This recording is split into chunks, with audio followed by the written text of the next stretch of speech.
অবশ্যই এই বিষয় নিয়ে জনতার প্রশ্নে আসবো, বিজেপির দিকে জনতার প্রশ্ন রয়েছে, কিন্তু বারবার বলে এসেছি যে আর কিছুক্ষণের মধ্যে অগ্নিমিত্রা পল, অগ্নি শর্মা অগ্নিমিত্রা তিনি আমার সঙ্গে থাকবেন। এই মুহূর্তে আমার সঙ্গে রয়েছেন মেদিনীপুরের বিজেপি প্রার্থী অগ্নিমিত্রা, এবং দেখেই বোঝা যাচ্ছে ঘেমে নিয়ে একসা হয়ে গেছেন আপনি দিদি, এবং প্রচণ্ড পরিশ্রম, এই তীব্র গরমের মধ্যে দাবদাহের মধ্যে আপনাকে পরিশ্রম করতে হচ্ছে।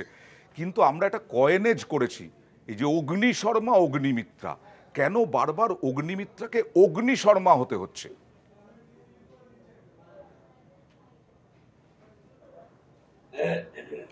দেখুন, আজকে সারা পশ্চিমবঙ্গে যেভাবে পুলিশ এবং প্রশাসন বায়াসড হয়ে পক্ষপাতিত্ব করে কাজ করছে এবং প্রতিটা ক্ষেত্রে যেটা চোখের সামনে আসছে সেখানে প্রতিবাদ না করা ছাড়া কোনো উপায় নেই।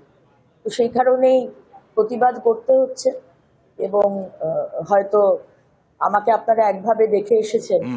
আজকে প্রতিবাদ, এত জোর প্রতিবাদ করতে দেখে হয়তো আপনাদের মনে হচ্ছে যে অগ্নি শর্মা কেন, এবং আমার মনে হয় শুধু আমি জাস্ট ভোকাল হচ্ছি। আমার কথাটা হচ্ছে সমস্ত পশ্চিমবঙ্গবাসী সবাই এই প্রবলেমটা ফেস করছে, শুধু আমি নই, আমি তো তাদের রিপ্রেজেন্টেটিভ। পুলিশ তো কমিশনের আন্ডারে, এখন কি করে বলছেন আপনি যে এরকম পক্ষপাতিত্ব করছে?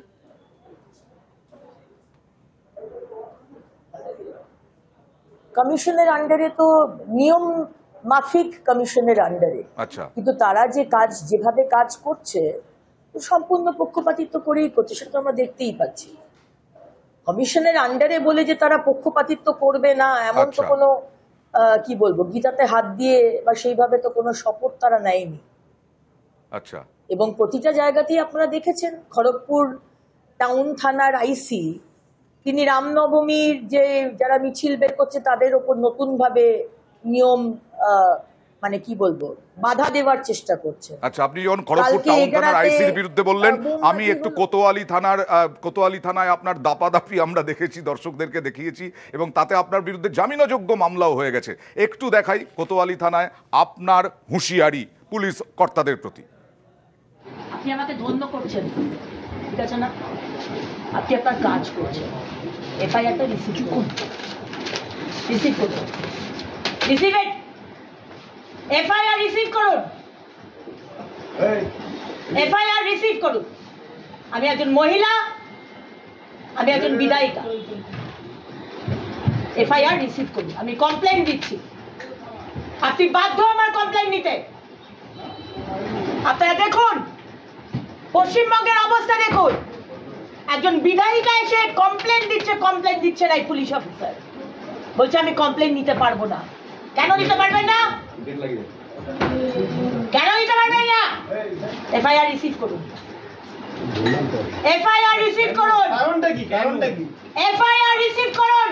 আপনার কি পুলিশ ম্যানুয়ালে আছে যে রিসিভ করার নিয়ম নেই? এরকম কিছু আছে পুলিশ ম্যানুয়ালে? কখনোই নেই। আমরা যতটুকু জানি পুলিশ ম্যানুয়ালে এসব কিছু নেই।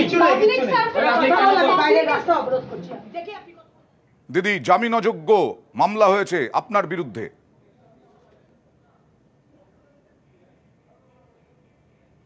কিন্তু মামলাটা হলো কেন সেটাই তো বুঝতে পারলাম না। আমি কি কোনো অন্যায় করেছি? আপনি থানার গেটে তালা লাগিয়ে দিয়েছিলেন। কি আইনের ওপরে, মানে উনি ভারতবর্ষের সিটিজেন নন? আজকে আমি একজন মহিলা বিধায়িকা ছেড়েই দিলাম, ভারতীয় জনতা পার্টির প্রতিনিধি ছেড়েই দিলাম, প্রার্থী ছেড়েই দিলাম। আমি একজন মহিলা হয়ে বারবার রিকোয়েস্ট করেছি খুব ভালো করে আমার এফআইআরটা নিন। ডিউটি অফিসার তার আগেই কিন্তু আইসির সাথে কথা হয়েছিল। ডিউটি অফিসার আইসির ফোনটা রাখার পরে বললেন আমি এফআইআর নিতে পারবো না। কেন নিতে পারবে না? জাস্ট বিকজ আমার এফআইআরটা মুখ্যমন্ত্রীর এগেনস্টে। আমরা বাধ্য হয়েছি। আমার এফআইআর নেবেন না কেন? কোন আইনে বলে যে আপনি এফআইআর নেবেন? আপনি আমার কমপ্লেন নেবেন, তারপর আপনি ইনভেস্টিগেশন করবেন যে সেটাতে কি ধারা দেবেন না দেবেন। আপনি কমপ্লেনই নেবেন না। আচ্ছা, আর আমার কমপ্লেন যদি না নেন তাহলে আপনি ডেফিনেটলি বুঝতে পারছেন যে বাংলার গরিব মানুষ যারা প্রতিনিয়ত অত্যাচারিত হচ্ছে তারা কিভাবে কমপ্লেন দেয় আর কতটা কমপ্লেন তারা দিতে পারে এটাও আপনি বুঝতে পারছেন। ওকে, আপনি খড়গপুর টাউন গতকাল রাত্রে এগরা থানাতে একই বিষয়, রামনবমীর মিছিলে সেখানে জিহাদিরা পাথরবাজি করলো, বোম ফেললো, আমাদের মানে যারা হিন্দু ছেলেরা রামনবমী মিছিলে ছিল তাদেরকে আসবো। মারধর করলো। হ্যাঁ। কিন্তু এগরা থানার আইসি যারা রামনবমী মিছিলে ছিল তাদেরকেই অ্যারেস্ট করলো। আমি আসবো, খড়গপুর টাউন থানার কথাও বললেন, খড়গপুর টাউন থানার আপনার যে হুঁশিয়ারি সেটাও একটু দেখাবো, তারপরে আসছি আপনার কাছে প্লিজ। বললাম তো চাকা বদলাচ্ছে, সতর্ক হয়ে যান। আর আবার আমাদেরকে একটা আপনি বলেন কি করে? How dare you say? How dare you talk to me like that?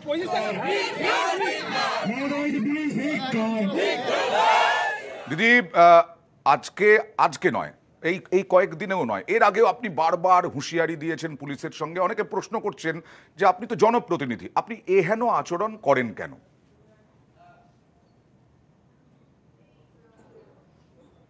এহেন আচরণ মানে কোন আচরণ? আমি তো প্রধানমন্ত্রীকে গালাগাল দিই না, আমি তো মুখ্যমন্ত্রীকে কোনো অশালীন ভাষা ব্যবহার করিনি, কোন রকম আনকনস্টিটিউশনাল আনপার্লামেন্টারি মনে হলো। আজকে পুলিশ আইসি আপনি যা বলার এখানে বলুন, ওই টাউন আছে হিম্মত হবে টিএমসির যে প্রার্থী আছে তার সাথে এই কথা বলা, বা প্রার্থী ছেড়েই দিলাম ওখানকার বিধায়ক টিএমসি কাউন্সিলরের সাথে এটা বলার সাহস হবে যে আপনি রাস্তায় দাঁড়িয়ে আমাকে বলুন? তাহলে মমতার ব্যানার্জির পুলিশ এই সাহসটা পায় কোথা থেকে? জাস্ট বিকজ আমরা বিজেপি করি বলে? আমরা যেহেতু ভারতীয় জনতা পার্টির কার্যকর্তা, সেই জন্য আপনারা যেভাবেই হোক আমাদের অপমান করতে পারেন, আমাদের এফআইআর নেবেন না, আমাদের গ্রিলের গেটটা আমি একটু আপনাকে বিরত করছি, একটু আসছি আপনার কাছে একটু আসছি, আমি আসছি আপনার কাছে। বারবার মৃত্যুঞ্জয়, বারবার এই প্রশ্নটা উঠছে পুলিশের নিরপেক্ষতা নিয়ে, নির্বাচন কমিশনের আন্ডারে, তাও বিজেপি নেতারা বলছেন, উত্তরবঙ্গ উন্নয়ন মন্ত্রী উদয়ন গুহ বলতে পারছেন কি করে পুলিশের নিরপেক্ষতা নেই, এই অভিযোগ উঠছে। না, পুলিশের নিরপেক্ষতা নিয়ে উনি ইলেকশন কমিশন অফ ইন্ডিয়ার আন্ডারে যদি পুলিশ থাকে, সেই পুলিশের নিরপেক্ষতা নিয়ে প্রশ্ন করতেই পারে। এখন মুশকিল হলো, আমরা মহারাষ্ট্রে এরকম দেখেছি অনেক বিধায়ক মহারাষ্ট্রে থানার ভিতরে ঢুকে আর একজন অন্য পার্টির নেতাকে গুলি করে দিচ্ছে। বিজেপি বিধায়ক ঢুকে সরাসরি গুলি করে দিচ্ছে শিবসেনার বিধায়ক। আমরা মহারাষ্ট্রে এই চিত্র দেখি, থানা দখল করে নেওয়ার। আমরা এইখানে পশ্চিমবঙ্গে এই চিত্রটা অগ্নিমিত্রা পাল্টা দেখাচ্ছেন, আজকে দেখাচ্ছেন। উনি এইসব করে খবরে থাকতে চাইছেন। উনি জানেন দিলীপ ঘোষ ওখানে ছিলেন, দিলীপ ঘোষকে সরিয়ে দেওয়া হয়েছে নিজস্ব সমীকরণে ওদের ভিতরে নবল খবরে থাকার জন্য, উদয়ন গুহ খবরে থাকার জন্য নয়।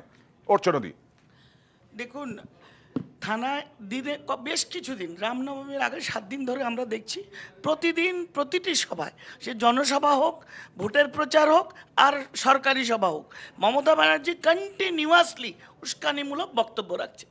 ওরা রামনবমীতে দাঙ্গা করবে, ওরা কাফের, ওরা জিহাদ, এইসব ধরনের উস্কানিমূলক প্ররোচনামূলক, যাতে করে একটা রামনবমীতে একটা অশান্তি বাঁধে। তিনি তার বিরুদ্ধে নালিশ এফআইআর করতে গেছেন। সেই নালিশ যদি পুলিশ না নেয় তাহলে থানা রেখে লাভ কি? থানাটা আছে কি জন্য? আমার প্রশ্ন, আমাকে উত্তর দিন। থানা, পুলিশ, প্রশাসন মানুষের কিসের কাজে লাগে? বেশ, কিন্তু সিপিআইএম বা কংগ্রেস তাদের সঙ্গে তো এরকম হয় না, এরকম শুধু বিজেপির সঙ্গেই হয়। তাদের তো অস্তিত্বই নেই। দেখুন, চরিত্র এক, প্রোডাকশন হাউস এক, সেটা হচ্ছে আরএসএস। উত্তর কলকাতায় বিজেপির 2টো প্রার্থী, কোচবিহারেও সম্ভবত তৃণমূলের 2টো প্রার্থী।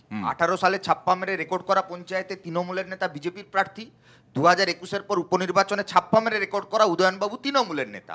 স্বাভাবিকভাবে চোরা পাচার, বেশি অ্যান্টি সোশ্যাল অ্যাক্টিভিটিতে অভিযুক্ত, জামিন অযোগ্য ধারায় অভিযুক্ত আমি বলছি কে, উদয়ন গুহ? দুজনই, নিশীথ প্রামাণিক এবং উদয়ন গুহ। নির্বাচন কমিশনের কাছে দাখিল করা মনোনয়ন পত্রে তাদের সেই সব মামলার উল্লেখ রয়েছে। আমার বক্তব্য হচ্ছে, 3টে কেন্দ্রের নির্বাচন, জঙ্গল কেটে লাটাগুড়িতে রিসোর্টের ব্যবসা করে গোটা উত্তর বাংলার যে ভূপ্রাকৃতিক বৈচিত্র্য তাকে ধ্বংস করা হচ্ছে। চন্দন কাঠ পাচার, জঙ্গলে কাঠ পাচারে অভিযুক্ত তৃণমূলের ব্লক সভাপতিকে তৃণমূল দল থেকে তাড়াচ্ছে। আমার একটা কথা হলো যে এক লাইনে শেষ করে নিচ্ছি। আমি বলছি, এই দল বদল, দুর্নীতি, চুরি, লুট, এদের বিরুদ্ধে আমাদের প্রার্থী মিলি ওরাও, দেবরাজ বর্মনরা আমাদের প্রার্থী নিশ্চিত। আমার কথা হলো যে এত এরা এত মানুষের কথা বলে দীর্ঘদিন আলিপুরদুয়ারে মানুষের জানা নেতা উচিত। হোক, এক সেকেন্ড ভাই আমি শেষ দীর্ঘদিন- করে নিচ্ছি, এক সেকেন্ড। আমি বলছি এই দল বদলুদের বিরুদ্ধে মানুষের রায় হোক, জনগণের দাবির ভিত্তিতে নির্বাচন হোক। এরা দলবদলুর কথা বলে শঙ্কর ঘোষকে ভুলে যায়, এরা দলবদলুর কথা বলে খগন মুর্মুকে ভুলে যায়, এরা দলবদলুর কথা বলতেই পারে। এটা যাওয়ার রাস্তা, ফেরার এটা আমার রাস্তা কথা হলো, না। যাই হোক, ফেরার তাপসরা রাস্তা- কালকে তোমার মাথার উপরে বসতে পারে, বিভিন্ন তৃণমূলে বিভিন্ন তাপসরা জায়গায় কালকে ফেরার ফেরার মাথার উপর বসতে তোমরা পারে। ফেরা বিভিন্ন তোমরা আর জায়গায় যাই বলো না, পঞ্চায়েত চারজন সদস্য বিজেপি জেলা MLA কে সভাপতিকে তৃণমূল এবারে ফিরিয়ে লোকসভায় নিয়েছো। প্রার্থী করেছে। একজন